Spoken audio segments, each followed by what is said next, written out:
Voilà, nous sommes à notre 10e jour de prière et ce soir, comme tous les soirs, Dieu nous a encore bénis en nous envoyant une personne particulière, une personne spéciale pour moi. Et ce sont des ce sont des rencontres dont j'ai reçu la confirmation du Saint-Esprit. Donc, il y a certaines rencontres où je sens qu'il y a encore le doute, donc je regarde de loin tout ça. Mais cette rencontre, déjà que sa venue à l'église, quand il est venu nous visiter à l'église, elle était conduite par le Saint-Esprit. Il y avait beaucoup d'églises. On ne lui a jamais donné l'invitation. Elle n'a jamais rencontré quelqu'un de la transfiguration. Elle a été convaincue elle-même de se déplacer de où elle était pour venir à la transfiguration et communier avec nous. Et je me rappelle, c'était à la veillée de traversée prophétique, je pense, la traversée qui quittait 2023 à 2024, si je ne me trompe pas, ou 2022 à 2023. Donc, c'est à cette veillée qu'elle est venue. On a prié ensemble et dès lors, on a gardé des bons contacts. Surtout qu'elle n'habite pas Canada, elle habite la Suisse. Donc, elle était ici en vacances. Et à travers elle, j'ai eu aussi à avoir d'autres connexions qui sont aussi bénissantes. Donc, pour moi, c'est vraiment quelqu'un de très spécial et particulier. Elle a déjà porté la parole à la transfiguration, mais c'était avec les mamans, dans la rencontre des mamans. Et j'étais très béni parce que j'ai suivi la rencontre moi aussi. J'étais très béni par son exhortation, par son intervention. Et je pense que ce soir, Dieu a placé encore des mots de consolation, des mots de puissance, des mots de guérison dans sa bouche. Dieu va l'utiliser puissamment et nous serons tous bénis. Alors, sans plus tarder, je vais inviter Pasteur Cécilia à s'afficher à l'écran. Pendant qu'elle s'affiche, est-ce qu'on peut acclamer le Seigneur très fort, honorer la servante de Dieu, l'accueillir avec des acclamations? C'est possible d'acclamer sur Zoom, c'est possible de pousser des cris de joie. C'est possible. Amen. Si tu crois, tu peux Alléluia. le faire. Amen. Alléluia. Pasteur Cécilia, bonsoir. Shalom, Papa Siali. Shalom. Ça va bien? Tout va bien par la grâce de Dieu. Gloire à Tout Dieu. va très Bon, bien. Et vous-même? oui, ça va. Dieu nous fait grâce à travers ce Ah, programme. Nous sommes très bénis. Alléluia. Voilà, je vous laisse Yes. la parole. Merci, Pasteur Siali. Alors, j'aimerais bénir le nom de l'Éternel ce soir avant toute chose, parce que c'est un privilège et c'est une faveur d'être connecté dans ce programme. J'aimerais bénir la vie du pasteur Siali et de son épouse, Maman Monique, parce que c'est le canal au travers desquels, pendant cette saison, qui est pour nous une saison de faveur, c'est le canal par lequel Dieu passe pour nous introduire, sinon pour nous conduire ou nous mener ou nous donner la faveur dans ce territoire. Alors j'aimerais bénir le Seigneur pour leur vie, bénir le Seigneur pour toute leur famille. Et j'aimerais bénir le Seigneur pour toi qui es connecté ce soir. Alléluia. Est-ce que le son est bon? Est-ce qu'on m'entend bien? Oui, Oui. oui. Je bénis le Seigneur. Alors, comme Papa Siali était en train de le dire, c'est vraiment une rencontre qui a été prophétique. Et effectivement, j'avais été conduite à l'église ce jour-là sous l'inspiration du Saint-Esprit. J'étais allée sur Google et vu que le Ottawa, c'est pas ma ville, le Canada, c'est pas mon pays, l'Amérique, c'est pas mon continent, j'ai dit non, le 31, il faut que j'aille à l'église. Il faut que je passe cette traversée-là dans la présence de Dieu. Et j'ai tapé sur Google, j'ai eu pas mal d'églises, des églises avec des grands noms, comme vous connaissez à Ottawa. Et à chaque fois que je cliquais, le Seigneur disait non, non, non, jusqu'à ce que j'arrive sur Transfiguration. Et là, le Seigneur me disait oui, oui, oui. Donc, je suis allée sur la page, j'ai regardé un peu l'adresse, l'information, et je suis arrivée ce soir-là. Euh, Sauf que à partir de ce soir-là, pour moi, la transfiguration a véritablement commencé. Dieu a changé mon aspect, Dieu a changé ma mentalité, Dieu a changé ma façon de voir les choses. Et je crois que ce soir encore, je suis favorisée. Alléluia. Est-ce que tu peux écrire avec moi, je suis favorisée? Est-ce que tu peux le déclarer? Je suis Je favorisée. suis favorisée. Je suis favorisée. Je suis favorisé. Yes. J'ai aimé l'intervention le deuxième jour. J'ai pas le nom du pasteur qui a parlé de la mentalité d'un enfant favorisé. Alléluia. La mentalité d'un enfant, la mentalité d'une personne qui est favorisée. Et la mentalité commence par ce que tu déclares. La mentalité commence par ce que tu penses et déclares à l'atmosphère. Parce qu'il faut comprendre que depuis le commencement, l'humanité tout entière a une règle. Alléluia. Elle fonctionne à la règle de la parole. Ce que tu dis, ce que tu déclares, c'est ce qui devrait s'accomplir. Si tu le déclares comme un enfant de Dieu, donc comme Dieu sur la terre. Alors, est-ce que tu peux encore ce soir déclarer « Je suis favorisé ». Nous sommes le 10e jour. Normalement, ton « Je suis favorisé ». Yes. Alléluia. Sans plus attendre, nous allons aller dans Nombre 14 au verset 8. Le thème de ces 21 jours de jeûne, c'est « Si l'Éternel nous est favorable, nous posséderons ce pays. Si l'Éternel nous est favorable, nous posséderons ce pays. » Alléluia. Nombre 14 au verset 8 nous dit dans la version Louis II, « Si l'Éternel nous est favorable, il nous mènera dans ce pays et nous le donnera. C'est un pays où coule le lait et le miel. » Je suis un peu allée regarder deux autres versions. La version Darby dit que si l'Éternel prend plaisir en nous, il nous fera entrer dans ce pays et nous le donnera. C'est un pays qui ruisselle de lait et de miel. La version Martin dit, si nous sommes agréables à l'Éternel. En d'autres termes, la faveur ou être favorable à Dieu, c'est être agréable à Dieu. C'est le fait que Dieu prenne plaisir en nous. Et quand je suis allée un peu regarder les définitions, j'ai vu que la grâce est comme ça un don immérité, un don pour lequel on n'a pas payé, un don pour lequel on n'a rien demandé, un don qu'on ne pouvait même pas payer. Mais Dieu a jugé bon dans son immense compassion et dans sa grande miséricorde de nous accorder sa grâce. Alléluia.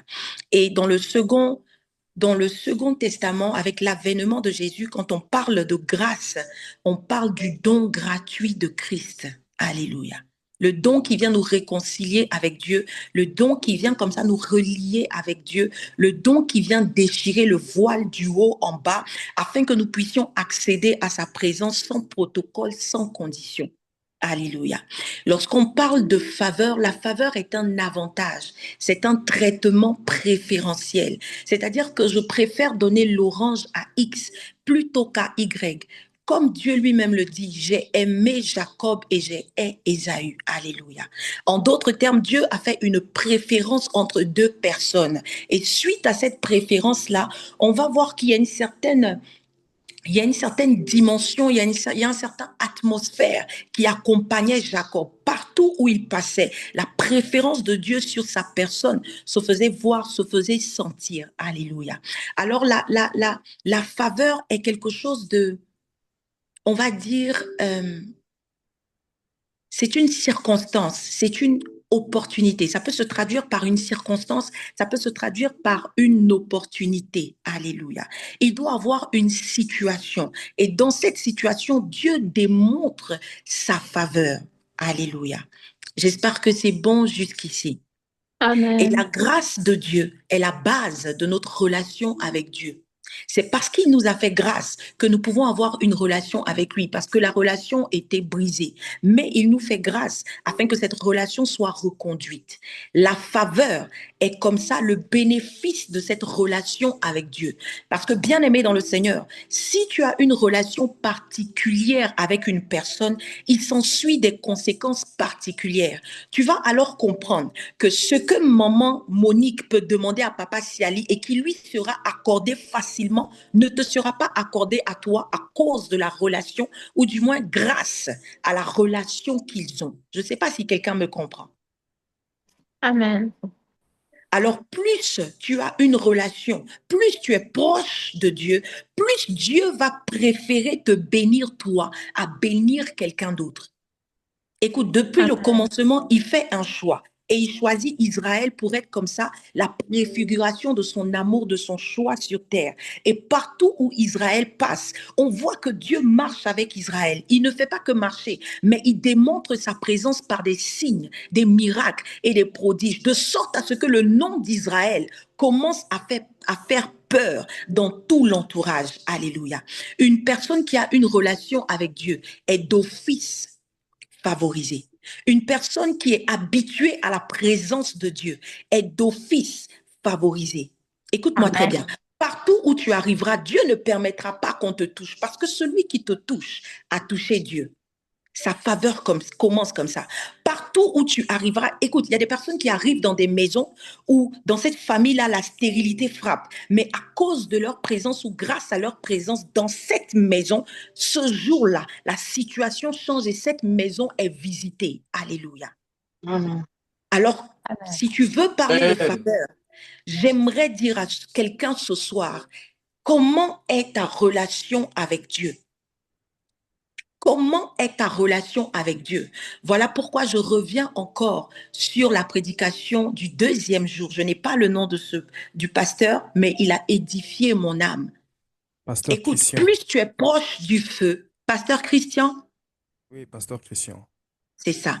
Plus tu es proche du feu, plus tu commences à avoir l'image du feu. Je ne sais pas si quelqu'un me comprend. Plus tu commences à avoir le comportement du feu. Les mamans qui ont l'habitude de cuisiner comprennent. Quand tu es habitué à la cuisine, tu as les marques. Alléluia.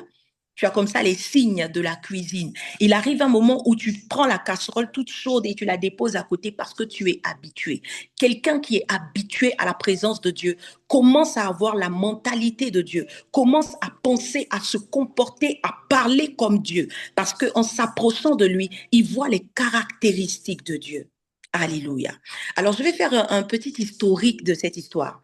Lorsque vous allez dans Nombre 13, Moïse envoie les espions.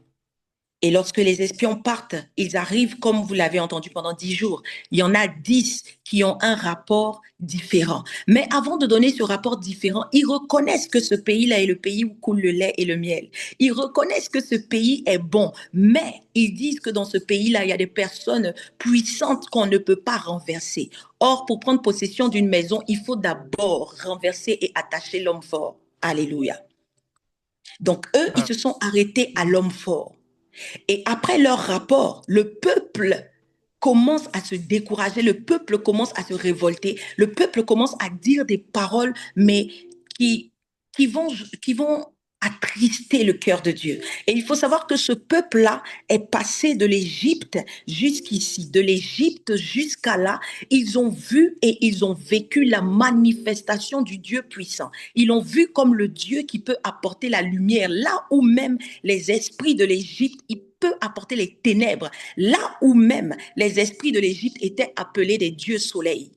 Amen. Ils l'ont vu comme le Dieu qui peut changer la couleur de l'eau. Ils l'ont vu comme le Dieu qui parle et la grêle commence à tomber. Ils l'ont vu comme le Dieu qui parle même aux ulcères et les ulcères obéissent. Ils l'ont vu comme le Dieu qui parle comme ça aux oiseaux, aux insectes et les insectes obéissent. Ils l'ont vu comme le Dieu qui est capable de changer comme ça une verge en serpent. Et ce serpent-là avale d'autres serpents. Alléluia. Et ils l'ont vu comme le Dieu qui est capable de frapper. Mais le Dieu qui était aussi capable de protéger Goshen qui était en plein milieu. Alléluia. De l'Égypte. Donc tout l'Égypte était frappé. Mais simplement le lieu où les enfants de Dieu, les choisis de Dieu, les favorisés de Dieu étaient, n'a pas été frappé cette nuit-là. Ils l'ont vu comme le Dieu qui marche au-devant d'eux dans la colonne de nuée de jour et de nuit dans la colonne de feu. Ils ont vu cette colonne-là se déplacer. Alléluia. Pour qu'il y ait comme ça de la distance. Ils arrivent devant la mer Rouge. Ils voient le Dieu qui est capable de parler aux océans et les océans obéissent. Il est capable comme ça de séparer l'océan. Comme Nana Lukezo dit dans sa chanson, tu passes et puis il y a un aquarium. Ils ont pu voir les couleurs des poissons. Mais ils l'ont vu aussi comme le Dieu qui était capable d'ouvrir le ciel et de donner de la nourriture d'excellence qui n'avait jamais été mangée ailleurs. Mais ce jour-là, sur un rapport, il commence à élever des paroles qui attristent le cœur de Dieu. Alléluia. Et c'est là où Josué et Caleb arrivent avec un contre-rapport. Josué et Caleb disent, oui, c'est vrai que ce pays-là est bon. Oui, c'est vrai que les fruits sont bons. Oui, c'est aussi vrai qu'il y a des géants. Oui, c'est aussi vrai qu'ils sont puissants. Mais il est d'autant plus vrai que si l'Éternel est avec nous et nous fait faveur, nous allons posséder ce pays. En d'autres termes, bien-aimé, écoute-moi bien, rien ne peut se positionner face à la faveur de Dieu. C'est ce qu'ils étaient en train de dire. Ils étaient en train de dire que face à la faveur de Dieu, il n'y a aucune arme puissante. Face à la faveur de Dieu, les géants se prosternent. Face à la faveur de Dieu, Amen. écoute-moi bien, les gardiens des portes de ta vie sont obligés de libérer. La faveur de Dieu sur ta vie est comme un signe de victoire, est comme un signe de Amen. possession. Alléluia. Amen. Alors quand vous allez descendre, bien-aimé dans le Seigneur, j'ai fini l'historique, là j'arrive à comment s'attirer la faveur de Dieu. J'ai parlé de la relation. La relation implique une conversation. On est d'accord. La relation implique une connaissance. La relation implique une compréhension de sa façon de parler. La relation implique être dans le secret. Je ne parle pas de relation où on se voit au marché et puis on se salue, non. Quand l'odeur de ma maison change, je sais qu'il est là. Je ne sais pas si quelqu'un me comprend. Quand il arrive, quand il est présent, je sais qu'il est là parce que c'est mon bien-aimé, c'est mon ami. Alléluia. Je ne suis plus dans la rétribution de le Dieu puissant, le Dieu comment on appelle ça, des 10 fléaux. Non, mais je suis dans une nouvelle rétribution dans laquelle Jésus m'a fait entrer. Il est mon Père. Est-ce que quelqu'un me comprend? Chaque matin, j'entre dans sa chambre pour lui dire, papa, est-ce que tu as bien dormi? Papa, est-ce que tu vas bien? Papa, je suis en train d'aller à l'école. Papa, est-ce que tu penses que je suis bien habillée comme ça?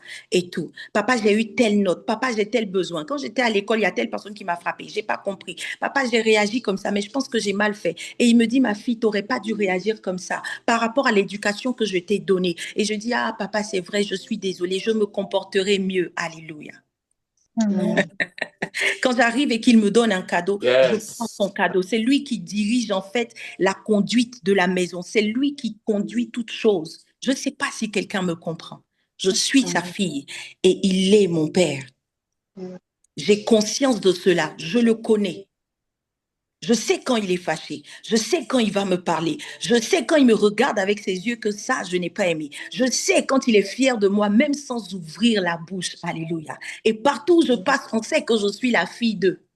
Amen. Est-ce que quelqu'un m'a compris? Amen, amen. Amen. Donc, il y a d'abord la relation. Et c'est la chose la plus importante pour Dieu. Parce que Dieu veut que nous le connaissions. Dieu veut que nous le connaissions comme un père, mais comme un ami. Il veut que nous comprenions qu'il est proche de nous et nous devons être proches de lui. Et c'est dans cette proximité-là qu'il devient comme ça un bouclier. Voilà pourquoi il appelle l'Église. J'aime quand Jésus appelle l'Église son épouse. Alléluia.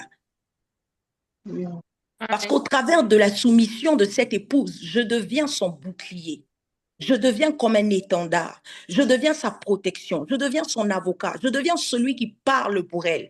Écoute, si tu touches à maman Monique, c'est pas maman Monique que tu as touché. Tu as touché au pasteur Siali. Allô? Si tu touches à maman Monique, tu as touché au pasteur Siali. C'est de ça qu'il s'agit.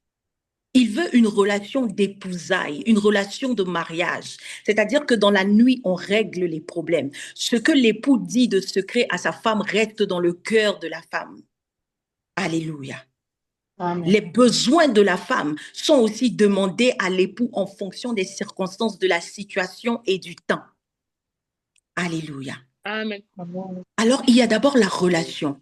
Et ensuite, quand vous continuez, je pense 14 au verset 23, Dieu est en train de parler.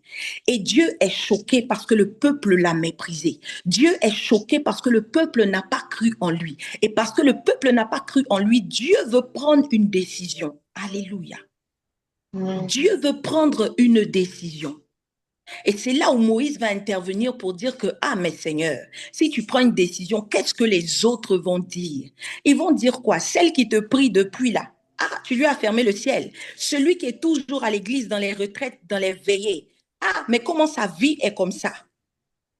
Et en en parlant mal de la situation de ton bien-aimé ou de ton favorisé ou de ton élu, c'est ta puissance qu'on est en train de mépriser. C'est ton omniscience, ton omnipotence, ton omniprésence qu'on est en train de mépriser. Donc, Seigneur, essaie de voir un peu. Très souvent, nous méprisons Dieu. Comment est-ce que nous méprisons Dieu? Avant de continuer, j'aimerais rappeler que c'est un pays que Dieu avait promis. Donc, c'est une promesse. Alléluia. Amen. C'est une promesse. Cette promesse avait été faite à Abraham. Or, quand Dieu dit, la chose est. La parole libérée de Dieu, le miracle est. C'est quand Dieu n'a pas encore parlé que c'est compliqué, bien-aimé. Mais quand Dieu a parlé, peu importe les vents, peu importe les tempêtes, peu importe, j'ai envie de te dire, les attaques de l'ennemi, toi seul peux changer de position et rater ta bénédiction. Parce que la bénédiction connaît ton odeur. La bénédiction connaît ta taille. Amen. La bénédiction connaît ta géolocalisation. La bénédiction est Amen. adaptée à toi. Écoute, Amen. bien-aimé dans le Seigneur. La bénédiction était adaptée à Boaz. Ruth était adaptée à Boaz. Boaz était adapté à Ruth. Isaac était adapté à Sarah. Ismaël était adapté à Agar. Samuel était adapté à Anne. Est-ce que quelqu'un m'a compris? Judas était adapté à Léa. Donc la bénédiction de Dieu est adaptée à toi. Personne ne peut venir porter cette bénédiction à ta place. C'est toi seul qui peux la laisser dans l'armoire. Yes. Alléluia. Amen. Alors, ils vont mépriser Dieu. Ils vont mépriser la parole de Dieu. Ils vont mépriser la parole selon laquelle la bénédiction de l'Éternel n'est suivie d'aucun chagrin. Ils vont mépriser la parole selon laquelle, lorsqu'il libère une parole, elle ne retourne jamais à lui sans d'abord avoir produit son effet. Peu importe les tempêtes. Bien-aimé dans le Seigneur, écoute, quand Jésus est dans la barque avec les disciples, la Bible dit que le vent se lève, il y a la tempête, l'eau commence à remplir la barque. Mais nullement la Bible ne dit que la barque commence à faire demi-tour. Est-ce que quelqu'un a compris? Parce que la barque avait entendu allons de l'autre bord. La tempête avait entendu allons de l'autre bord. L'eau avait entendu allons de l'autre bord. Tous les éléments bien-aimés de la nature avaient entendu allons de l'autre bord. Amen. Alléluia. Amen. Il se devait d'obéir.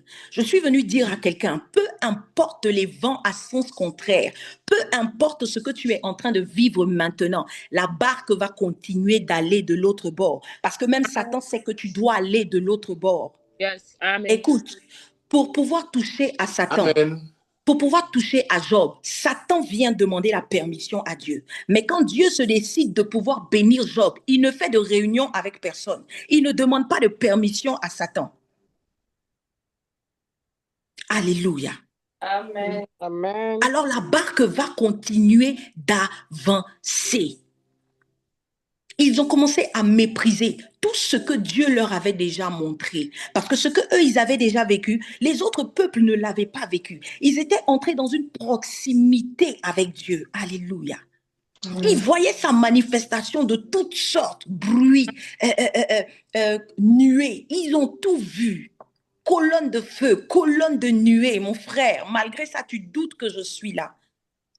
Bien-aimé, ce que Dieu n'aime pas, au-dessus de tout, c'est qu'on doute de sa présence. Yes. Alléluia. Amen. Amen. Amen. Il dit que celui qui s'approche de lui doit savoir qu'il existe et il est le rémunérateur, le rétributeur de toutes choses. Amen. C'est parce que tu as foi qu'il existe. Alléluia. Amen. Donc, il y a une dimension de foi et il y a une dimension de manque de doute. Le doute nous fait commencer à cracher sur les victoires passées. C'est pour ça que David va dire, je pense, pasteur Tiali, que le jour où il disait le psaume 103, son âme était attristée, son âme était affligée, son âme refusait de louer Dieu. Et il dit à son âme, mon âme, virgule, bénis l'Éternel, point. Mon âme, virgule, N'oublie aucun bienfait de l'Éternel. Ne regarde pas à la tristesse d'aujourd'hui. Ne regarde pas au manquement d'aujourd'hui. Ne regarde pas à la porte qui se ferme aujourd'hui. Ne regarde pas à ce que ton CV n'a pas été accepté aujourd'hui. Mais souviens-toi que celui qui t'a sorti de la fosse au lion est toujours avec toi. Celui qui t'a sorti de la fournaise ardente marche avec toi. Celui qui a frappé l'Égypte pour toi marche avec toi. S'il t'a pris du Congo, de la Côte d'Ivoire, de l'Angola, du Botswana pour t'emmener au Canada, il n'a pas encore fini. Il est toujours là et il est toujours puissant. Alléluia. Amen. Je suis venue encourager une personne bien-aimée dans le Seigneur. Gethsemane n'est pas le terminus, mais Gethsemane est comme ça le départ de la gloire. Amen. Peut-être qu'aujourd'hui, tu es en train de pleurer. Peut-être que tu n'arrives même pas à prier. Peut-être que, en fait, c'est devenu tellement difficile que tu ne comprends pas. Tu te demandes, mais qui m'a envoyé ici? Yes. Gethsemane est l'introduction de la gloire. Amen. Gethsemane est proportionnel à la gloire que tu vas vivre. Écoute, tu ne peux pas, c'est-à-dire que tu ne peux pas souffrir comme Anne et puis espérer avoir des enfants comme Pénina qui n'ont aucune suite. On ne cite même pas leur nom dans la Bible. Il faille que tu souffres, que tu sois mortifié, insulté, pour que tu arrives à Shiloh et que les mots ne sortent pas, mais que tu commences à soupirer et que le Saint-Esprit à côté de toi commence à parler à ta place pour que le ciel s'ouvre. Parce qu'il arrive des moments où il faut que le Saint-Esprit intercède pour toi. Il connaît le cœur de Dieu, il connaît l'inclinaison du cœur de Dieu, il connaît la saison. Et pour que le Saint-Esprit puisse prier pour toi, il faut que ta bouche se ferme. Pour que ta bouche se ferme, il faut que tu passes par la tempête. Il arrive des moments où tu pourras enlever l'eau de la barque toi-même, mais il arrive des moments où tu dois réveiller Jésus. Et pour que tu réveilles Jésus, c'est là où ta main n'a plus d'impact, ta main n'a plus de puissance. Et c'est là que lui, il commence. Alléluia. Amen. Et par rapport à la destinée où tu es en train de partir, il faille que Dieu te donne son nom. Job le connaît comme celui qui se lève le dernier. Jacob le connaît comme le Dieu de la prospérité. Joseph le connaît comme celui qui prend à la prison et qui dépose à la primature. Joseph le connaît comme celui qui fait trouver faveur aux yeux des grands de ce monde. Sarah le connaît comme celui qui accomplit sa promesse, même lorsque la bassesse est flétrie. Ruth le connaît comme le Dieu de la gloire de la seconde maison, celui qui prend de la malédiction et qui fait sortir de la souche de la malédiction la bénédiction. Alléluia. Amen. Quel est le nom qu'il est en train de te donner à travers la situation que tu traverses? Quel est le nom qu'il te donne au travers les fils d'Anak, les puissants que tu vois? Une chose est sûre, la terre de la promesse t'appartient. Parce que Dieu a déjà parlé. Alors, bien-aimé dans le Seigneur, en plus de la relation avec Dieu, je veux inviter quelqu'un qui était dans le doute à sortir du doute. La réalité, c'est ce que tu vois, mais la vérité, quelle est la promesse que Dieu a déclarée sur ta vie? Qu'est-ce qu'on t'a dit à l'église La Transfiguration? Qu'est-ce que Dieu lui-même t'a dit? Alléluia, parce qu'il parle d'une façon ou d'une autre. Où t'a-t-il dit qu'il t'emmène? C'est de ça qu'il s'agit. Ne t'arrête pas au feu de stop, bien-aimé, sois concentré sur la destination. Alléluia. Et pour terminer, je vais parler de la faveur, des bénéfices de la faveur. Et on va prier. Bien-aimé dans le Seigneur, la faveur de Dieu introduit Esther dans le palais. Allô? Amen. La faveur de Dieu ne s'arrête pas là. La faveur de Dieu permet à Esther une situation qui va comme ça créer une possibilité de déposer la doléance. Amen. La faveur de Dieu va donner un enfant à Léa parce que Dieu voit que Léa n'était pas aimée. Alors Dieu décide que pour cette situation, il va rendre comme ça Léa une mère féconde et il donne un enfant à Léa. Et à chaque fois que Léa, jusqu'au 4e enfant, elle dit toujours l'Éternel a vu, l'Éternel a vu, l'Éternel a vu. Jusqu'à désormais, je louerai l'Éternel. Bien-aimé dans le Seigneur, qu'est-ce que la faveur, qu'est-ce que la défaveur des hommes quand la faveur de Dieu marche avec toi? Qu'est-ce que les armes des hommes quand la faveur de Dieu marche avec toi? La faveur est capable de faire de toi l'exception à la loi de ta famille. Est-ce que quelqu'un m'a compris? Amen. Alléluia. La Amen. faveur est capable de te faire voir au milieu de plusieurs. La faveur est capable de réveiller le souvenir des aides de ta destinée. La faveur est capable de t'introduire là où personne ne pouvait entrer. Amen. La faveur de Dieu sur ta vie est capable d'apporter à ta porte les fruits les meilleurs. La faveur de Dieu est capable de te transformer. Là où on dit qu'au Canada, il faut 20 ans, 25 ans, la faveur de Dieu devient la loi d'exception pour toi. Tu deviens l'exception de la loi. Alléluia. Alléluia. La faveur de Dieu te fait rentrer dans la promesse de Dieu. Bien-aimé, laisse tout, mais ne laisse pas la faveur de Dieu. Que Dieu ne soit pas désagréable à Dieu. Donc, tout ce que tu fais soit agréable à Dieu. Parce que la faveur de Dieu, c'est le regard de Dieu qui est tourné vers toi. C'est le regard de Dieu qui suit ta trajectoire. Et il sait que tu es en train d'arriver dans le désert. Déjà, il choisit de te faire passer par un chemin. Alléluia. Il sait que tu rentres dans le désert. Il sait que dans le désert, il n'y a pas d'eau, il n'y a pas de nourriture. Mais dans le désert, il veut te donner un autre nom de lui. Il sait qu'il y a la mer rouge devant. Alléluia. Mais il a déjà prévu que la mer rouge sera le tamis, bien-aimé dans le Seigneur. Alléluia. Amen. La faveur de Dieu est capable de t'accélérer. La faveur de Dieu est capable de te donner en un jour ce que tu as perdu depuis 20 jours. La faveur de Dieu est capable de te faire trouver faveur aux yeux des hommes les plus durs, les plus méchants, les plus compliqués de ce monde. La faveur de Dieu est capable d'introduire ton époux dans sa destinée. Est capable d'introduire ton épouse dans sa destinée. Alléluia. Amen. Alors, si quelqu'un a compris, j'aimerais qu'on puisse prier. Alléluia. J'aimerais que tu puisses dire comme ça au Seigneur, viens au secours de ma foi. Parce que je veux que tu lui sois agréable. Et pour lui être agréable ce soir, il faille que ta foi soit relevée, ta foi soit fortifiée. Devant le découragement, il faille que ta foi se réveille. Alléluia. Parce que celui qui est agréable à Dieu, sa prière monte, bien aimé dans le Seigneur, sans blocage. Amen. Tu vois les mamans qui ont plusieurs enfants là. L'enfant qui a l'habitude de te demander, maman, ça va? Maman, je te trouve belle aujourd'hui. Maman, tu sais, quand je vais travailler, je vais te faire. Naturellement, ton cœur est incliné vers cet enfant. Alléluia. Au milieu de tes amis, celui qui se soucie de toi, celui qui a l'habitude de prendre soin de toi, celui qui est loyal, celui qui te donne sans réfléchir, celui qui a un cœur droit envers toi, ton cœur s'incline naturellement. Si tu as un secret, tu le donneras à lui au lieu de le donner à un autre ami. Si tu as un cadeau, tu vas d'abord penser à lui avant de penser à un autre ami.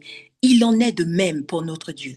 Alors, j'aimerais que tu élèves la voix pendant 2 minutes et que tu dises au Seigneur, viens au secours de ma foi. Pour toi dont la foi est affaiblie, tu vas lui dire, viens au secours de ma foi. Pour toi dont la foi est toujours équilibrée, tu vas lui dire, fortifie davantage ma foi. Parce que je refuse que tu sortes de ces 21 jours de prière comme tu es rentré. C'est pas possible avec un thème tel que celui-là. Tu dois voir les signes, les prodiges et les miracles de Dieu. Tu dois voir le doigt de Dieu dans ta vie. Alléluia. Amen. Est-ce que tu peux élever la voix, ouvrir ton micro et commencer à prier et dire au Seigneur, viens au secours de ma foi. Viens au secours de ma foi. Si depuis le premier jour, j'avais manqué de foi, Seigneur, fortifie-moi afin que les bénéfices de depuis le premier jour commencent à marcher avec moi. Est-ce que quelqu'un peut élever la voix et commencer à prier? Est-ce que quelqu'un peut élever la voix et commencer à prier?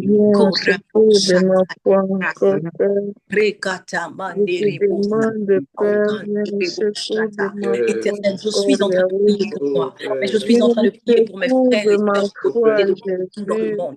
Éternel Père, tu connais l'inclinaison de leur cœur. Certains sont découragés, certains sont désespérés, certains, éternellement, Dieu, sont abattus, éternel. Ils n'arrivent plus à vivre le bien. Mais ce soir, je suis en train de prier, mais que tu viennes au secours de la foi de quelqu'un, afin que tu viennes fortifier la foi de quelqu'un, afin que tu viennes relever la foi de quelqu'un, parce que nous voulons être élevés. Il est hors de question que nous sortions de ce moment sans être agréable, Seigneur.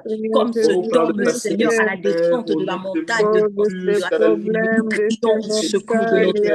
Nous crions au secours de notre foi. Nous crions au secours de notre foi. Nous crions au secours de notre foi. Nous crions au secours de notre foi. Viens au secours de la foi d'une femme ce soir. Viens au secours de la foi d'un homme ce soir. Viens au secours de la foi d'un leader ce soir. Viens au secours de la foi d'une leader ce soir. Peu importe le domaine, Seigneur Père, dont il est question, Père, réveille la foi de quelqu'un ce soir. Ressuscite la foi de quelqu'un ce soir. Relève la foi de quelqu'un ce soir. Fortifie la foi de quelqu'un ce soir. Saint-Esprit, commence à sillonner toutes les maisons qui entendent ma voix. Quelqu'un est-il par terre? Lève-le. Quelqu'un est-il en train de pleurer et essuie les larmes? Quelqu'un est-il en train de se lamenter? Saint-Esprit, ôte la lamentation, donne la paix maintenant au nom de Jésus. Merci pour les voix qui sont relevées. Merci pour les voix qui sont renouvelées. Merci, Éternel, au nom puissant de Jésus. Alléluia. Yes. Oh oui, c'est pas